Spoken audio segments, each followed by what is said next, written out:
Hello! Hello po and good morning! Eto na naman at magbabahagi ako sa inyo ng isang napakaganda at simpleng gulay na kilala dito at paborito ng mga Singaporean. Ito ay ang kale. Ayan, napakaganda, hindi po ba? Ayan.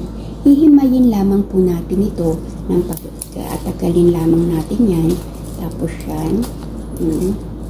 Tapos, pag natapos natin himayin, huhugasan natin ito ng maigi dahil may mga buhangin siya. Ayan. Tapos katapos natin siyang mahimay at mahugasan ng ayos, igigisa lamang natin ito sa bawang. Tapos lalagyan natin ng konting oyster sauce. Isang simple pero masustansya pagkakaluto, hindi po ba? Huwag natin lagyan ng masyadong mantika para healthy siya. Ayan na nga po. Ganyan kaganda ang mga gulay dito. First na first. Talaga siya. Kasama pa yung puno. Ayan. Diba napakalutong? Napakadali. Ganyan lang siya. Kung hindi mo naman siya iluluto, madali at comfortable na ilagay sa ref, himayin mo na siya ng ganito. Para at least, pag nilagay mo sa ref, hindi masyadong matakaw sa space. Linisin mo na siya. Pero huwag mong huhugasan kung ito'y hindi mo pa siya maluluto.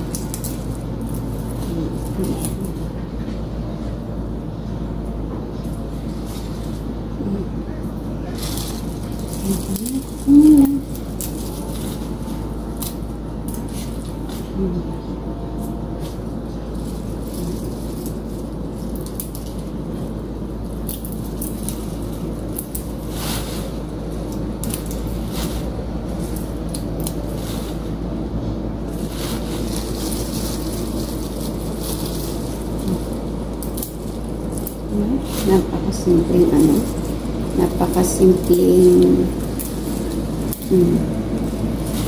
lang siya.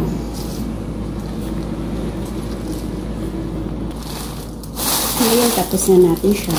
Ngayon hindi ko siya iluluto kaya kailangan ko ilalagay pa siya ng dyan. O diba, gaano karami siya kanina. Ngayon eto na lang siya. Alisin natin yung air para sumiti siya. Tapos ilagay natin siya sa ref. Okay? Ganyan lang po siya. May space na sa ref. Yung po ang purpose kaya kung hinihimay siya, inaalis sa ganito para less space sa ref. Diba po? Ganyan lang.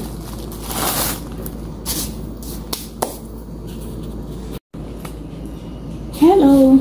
Eto na naman ang ating lilinisin. Alam niyo ba kung anong gulay to? Ito ay lettuce. Pwede naman siyang i-fry saglit sa garlic din or pwede natin itong gawing fresh salad. Pwede nga natin itong kainin ng ganito lang. Huhugasan mo lang, malutong siya. Kasi fresh na fresh siya. Kaya napakarami. Ang gagawin ko dito para mas less sa space ay aking hihimayin lamang. Ayan. Itatapon natin to. Tapos lalagay natin dito at iles sa plastic. Diba? Ayan. Ganyan po dito ka-fresh ang gulay. Pero ito po ay fresh talaga galing sa farm. Ayan. Minsan, pag masarap din po siyang igisa lang sa bawang. Gisa ka lang ng bawang. Tapos, pagkatapos nito, ilagay mo lamang siya mga 1 minute o 30 seconds. Hanguin mo siya. Para lamang umano siya ng konti. At fresh na fresh siya. Pero mas masarap siyang hugasan ng ayos. Tapos, kainin siya ng ganito. Napakasarap. Malutong siya. At, hindi... Gustong-gusto ko to salad. Yan. Nugasan ko lang to minsan. Tapos lagyan natin ng salad dressing. Napakasarap. Fresh siya. At healthy. Kasi wala siyang mantika. Diba? Marami namang benefits to. Pero karamihan dito ay ito talaga ay hinuhugasan lang tapos kakainin. Fresh siya.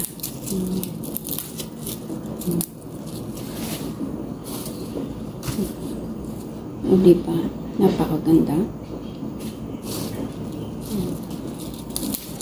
Ganyan lang yan. Dami.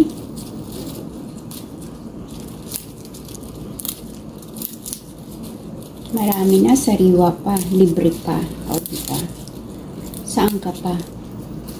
Pero kapag binili mo ito, napakamahal. Ginto. Ganda siya, oh. Parang ang sarap itanim. O ilagay sa center table. Napaka... wala. Ganyan lang siya ka-fresh. Diba? Ayan. Ganyan ka-fresh ang gulay dito. Dito ay give and take. Kung ano yung meron ka at sobre sa'yo, ibahagi mo sa iba. At kung sino yung wala, i-share mo rin. At kapag meron silang sobra, i-share din nila sa'yo. Ganon. Kasi kapag hindi mo naman kaysa sa masira siya, ipamigay mo na lang, at least mapapakinabangan. Kaysa itapon mo sa basurahan, uod lang makikinabang. O, diba? Ipamigay mo. Para at least dumating yung araw na yung mga binigyan mo at pinag-sharean mo, ay maibigay rin nila sa'yo at maibalik ito. Kung ano rin yung sobra sa'yo, maaalala ka rin nila. Ganun ang buhay dito. Sana lahat ganun ang napaka-positive ng thinking ng tao. Yan, ganyan lang. Kasi nga sumobra sa kanila, kaya ipinamahagi nila. Tapos, kapag kung ano naman yung sumobra sa mga binibigyan nila, maaalala rin sila, tatawagan sila, o gusto mo ba nito, o wala ka ba nito, o kailangan mo pa nito. Ganyan pong buhay dito. Masipag kang magbigay, masipag rin silang magbibigay sa'yo. Fresh pa siya, o galing sa farm. Sumobra ang ani. Ayan. Nag-share siya ng biyaya. Ganyan lang. Para hindi hassle sa rep mo, himayin mo na. Tanggalin mo yan, mas madali.